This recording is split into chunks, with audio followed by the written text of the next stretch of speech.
If you share your home with a cat, you already know they're incredible, right? They're loving, they're mysterious, and, let's be honest, maybe a little bit particular.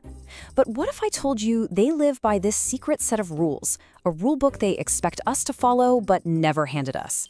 Well, today we're going to dive into that hidden feline social contract. So let's just start with a number that might actually blow your mind. Recent studies show that over 70% of cat behavior issues, we're talking scratching the couch, avoiding the litter box, you name it, they don't happen because you have a bad cat. Nope, they happen because we, the humans, are completely misreading the signals. And that really begs the question, why is there such a disconnect? Well, it all comes down to a communication gap. See, our cats are talking to us all the time, but we're just not speaking their language. So this explainer? It's all about closing that gap. We're going to reveal the unspoken rules they really wish we knew. Okay, first up, let's get into the rules for when we're literally face-to-face with our cats. This is where some of the most common and most accidental social blunders happen. Here's a total classic. You know, we think staring lovingly into our cat's eyes is how we show affection. But in their world, a long, direct, unblinking stare is, well, it's a threat. It's basically the prelude to a fight.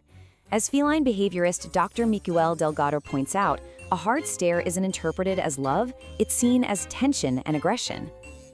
And I think this quote from a pet parent it nails it. It's so relatable, right? That little slap isn't the cat being mean. She is literally correcting what she sees as a serious social mistake. She's teaching her human proper cat manners, one calm, disapproving slap at a time. So if staring is a big no-no, what's the right way to do it? It's the slow blink. This is the proper, scientifically backed way to say, I love you and I'm not a threat in their language. It communicates peace and safety. Seriously, try it. The moment your cat slow blinks back at you, you'll know you've just had a genuine conversation. All right, rule number 2 is all about patience. I know it's so tempting to just rush over for a cuddle every time our cat wanders into the room. But for them, choice is everything. They really value being the one to start the interaction.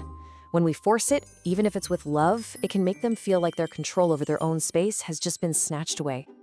And when they do come to you for pets, just remember, less is more. Cats tend to prefer short, light strokes around their head, cheeks, and chin, places where their scent glands are. And you gotta watch for these signs of overstimulation.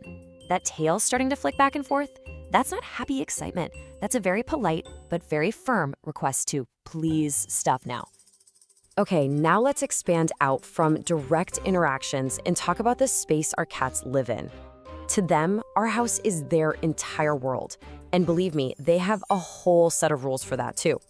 Let's talk about something called a scent map. You know when your cat rubs their cheek on the corner of the sofa or on your leg? That's not just them being cute. They're literally tagging their world with their scent, creating this invisible map that says, this is mine, this is safe. So when we use super strong cleaners or rearrange all the furniture, it's like a stranger broke into your bedroom and moved everything around. It is deeply unsettling for them. And speaking of sacred spaces, let's talk about the litter box. For a cat, this is a place of maximum vulnerability.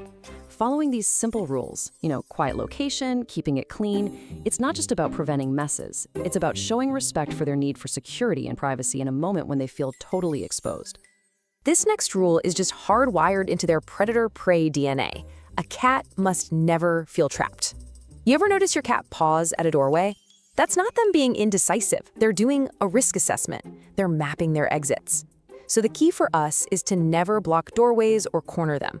And the funny thing is, when a cat knows they can leave, they're so much more likely to choose to stay. For us, routine can sometimes feel a little boring. But for a cat, routine is safety. Predictability in their day, knowing when breakfast is, when playtime is, it tells them that their world is stable and it's secure. And that consistency is what reduces anxiety and helps build a really confident, happy cat. So now that we've covered personal space and their environment, let's zoom in even closer on the subtle signals our cats are sending us every single day. It is time to finally decode their language. Okay, here is a mind-blowing fact for you. Adult cats almost never meow at each other. They basically developed that entire vocalization just to communicate with us, with humans. There was even a study in 2003 that found they changed the pitch and tone of their meows based on how we respond. They are actively trying to train us to understand them. So let's break down some of the biggest translation errors. That tail flicking back and forth, not a happy dog wag, it's annoyance. Purring, yeah, it can mean they're content, but it's also a way they self-soothe when they're in pain or stressed. And that exposed belly, it's a huge sign of trust, but it is not always an invitation for a belly rub. As many of us have learned, that can be a trap. Context, you guys, is everything.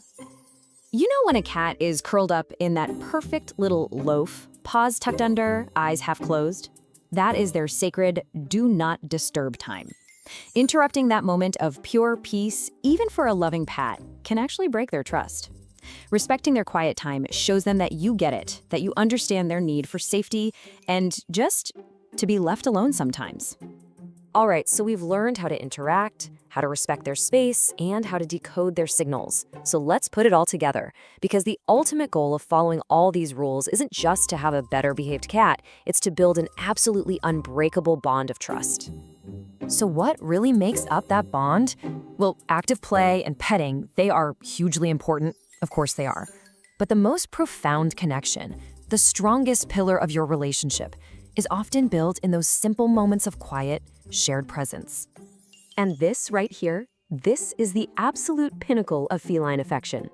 When your cat simply chooses to exist peacefully in the same room with you, not asking for anything, that is the highest compliment they can pay. They're saying, with you, I feel completely safe. With you, I am home.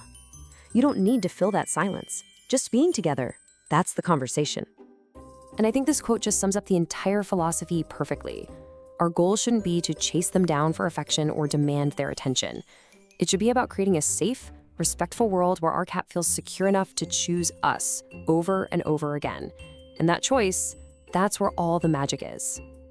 By understanding and really respecting these unspoken rules, we're not just improving their behavior, we're honoring them for the incredible creatures they are. We're deepening a truly authentic bond. So take a look at your own cat. Think about them. Which one of these rules do you think will make the biggest difference for them? Which one are you going to try first?